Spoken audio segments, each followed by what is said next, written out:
Às portas do Santo Natal que se aproxima, o Evangelho deste domingo, de Mateus 1, 18 a 24, chamado Anunciação de São José, nos surpreende logo com uma expressão muito forte.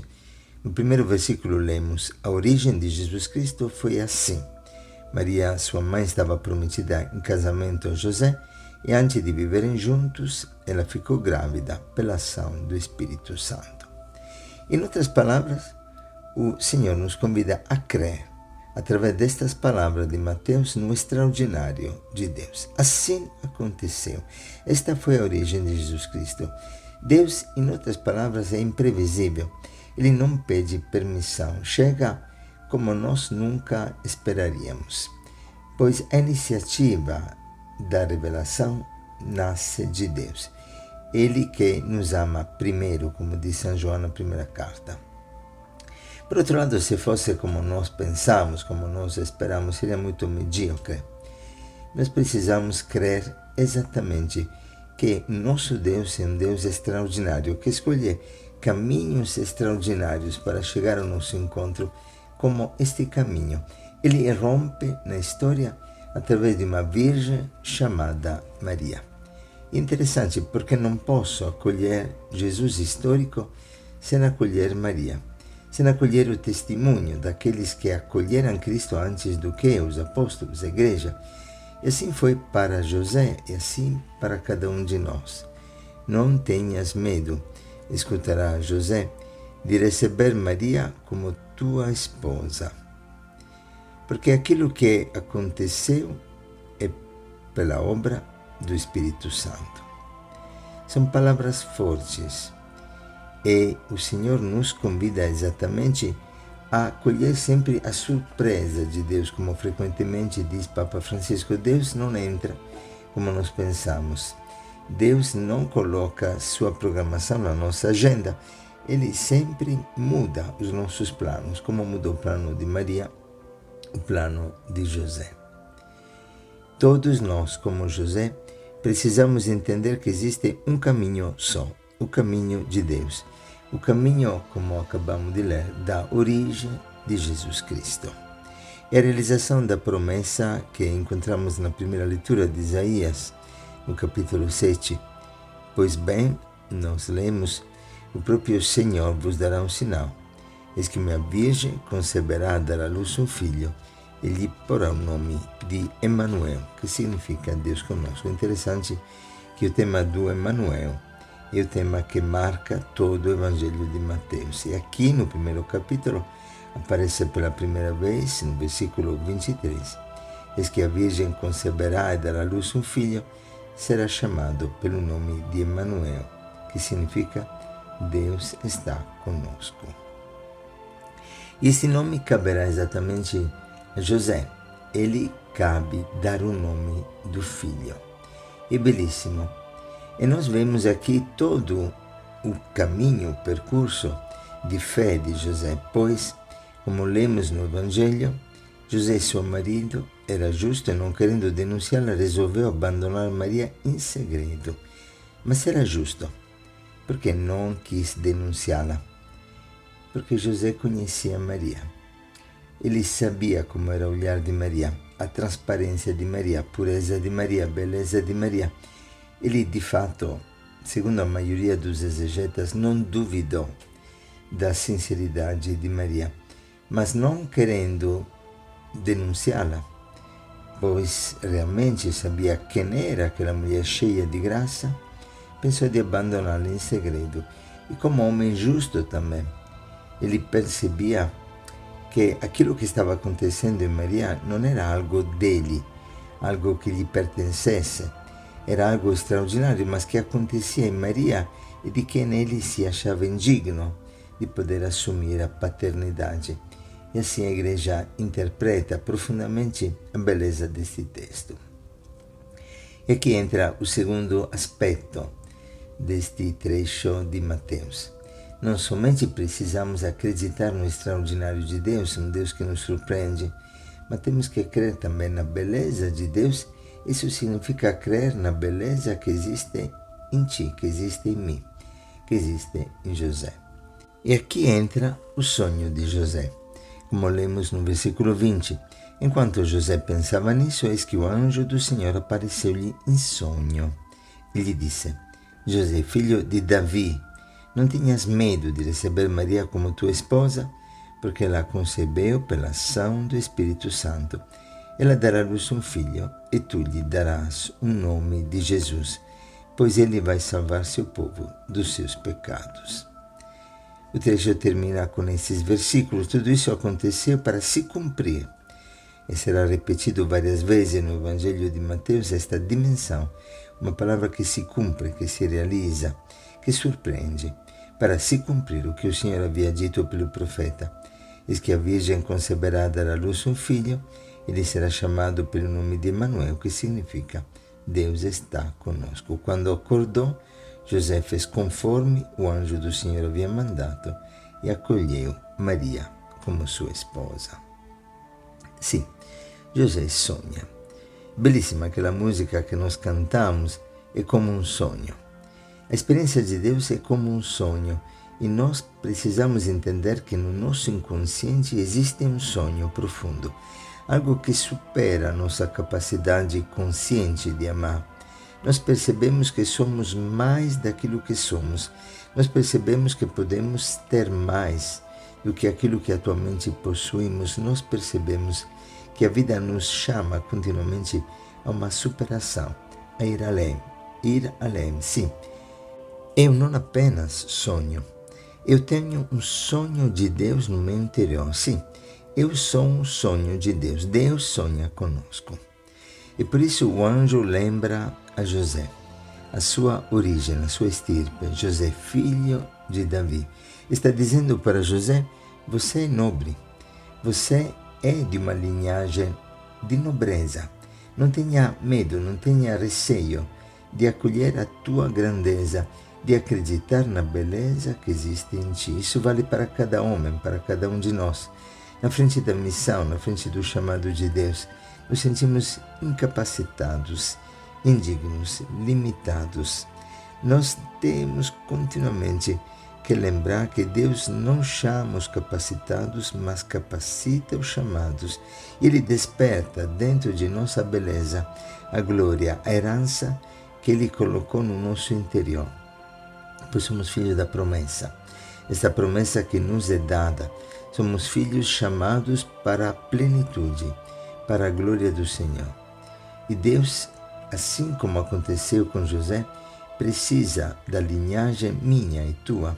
Deus só pode aparecer no mundo hoje se lhe ofereço a minha carne, o meu sangue, a minha linhagem, se acolho o seu chamado, se entendo que tudo isso é obra do Espírito Santo e não confio nas minhas forças tão limitadas que me levariam a fugir do chamado de Deus, assim como muitos profetas tiveram a tentação de fazer. Sempre na frente do chamado percebemos o medo.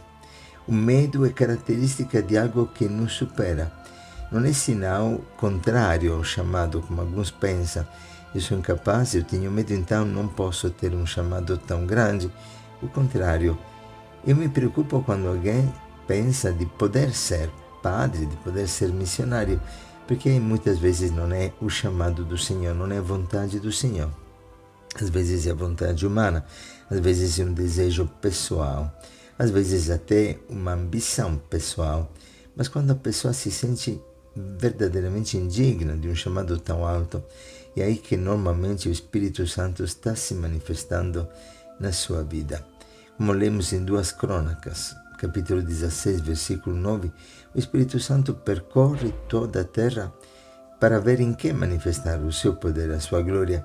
Em outras palavras, ele me procura. Assim como procurou José, assim como esperou o sim de Maria para manifestar a encarnação do Filho, para realizar a encarnação da palavra que se faz carne na vida de Maria e de José.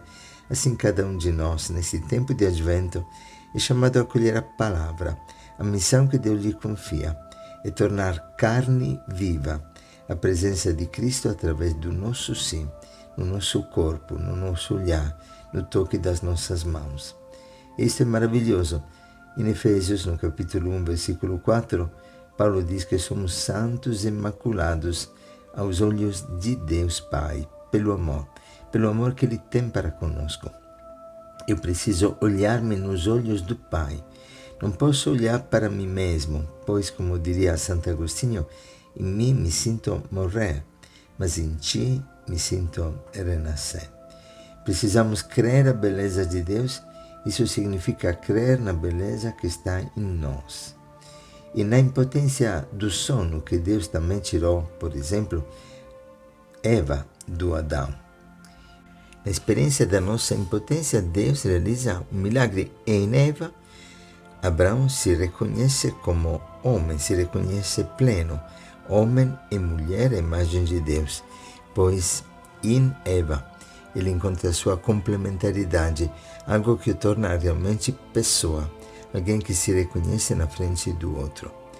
É na experiência da nossa incapacidade que, acolhendo a palavra de Deus Criadora, nós podemos acolher aquela vida plena que Jesus veio para trazer para nós. E, finalmente, um último ponto dessa reflexão, crer na missão que Deus me confia, não temer.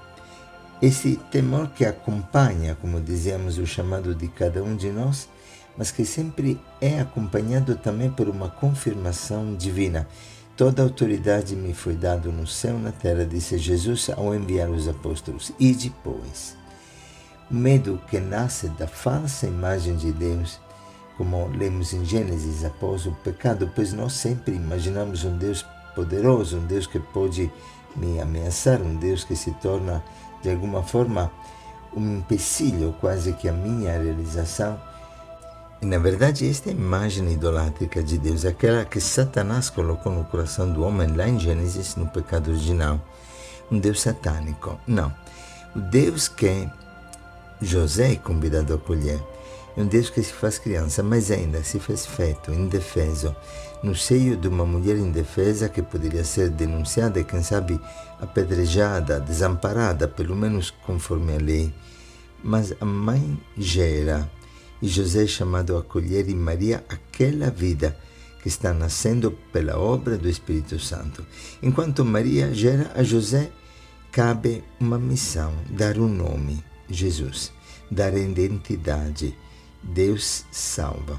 É belíssimo porque José não pronuncia nenhuma palavra no Evangelho senão Jesus.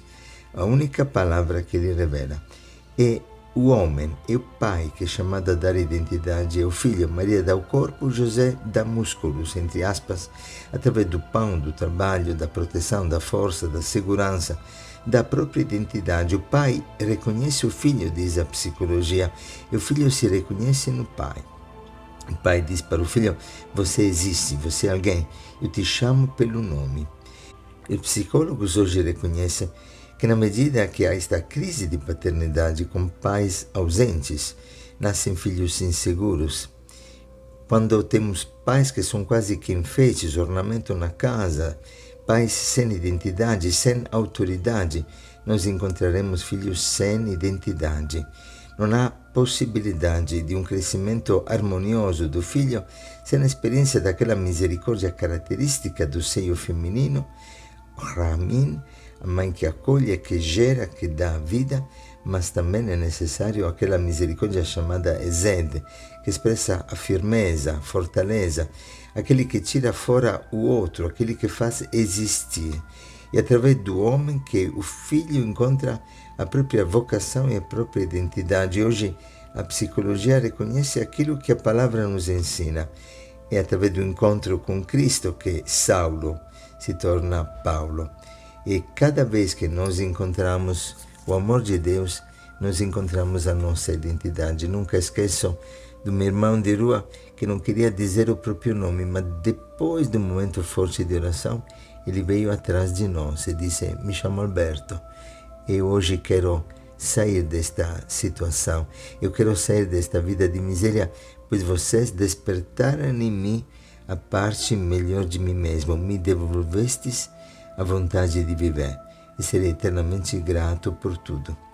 Isso porque algo despertou da escuridão aquela potência, aquele sonho de Deus que estava no coração deste homem que hoje se recuperou das drogas, do crack, pois encontrou o Pai, o amor do Pai, num momento simples de oração.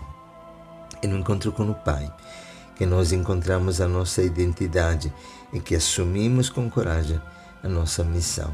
Que esse domingo, quarto do Advento, que nos prepara ao Natal iminente, possa nos ajudar a viver com alegria o chamado de Deus e com confiança entregar a nossa vida para que Cristo se faça vivo na vida dos homens do nosso tempo. Que o Senhor te abençoe e te guarde, que o Senhor faça resplandecer sobre ti a sua face e te dê paz e misericórdia. Um bom domingo para todos.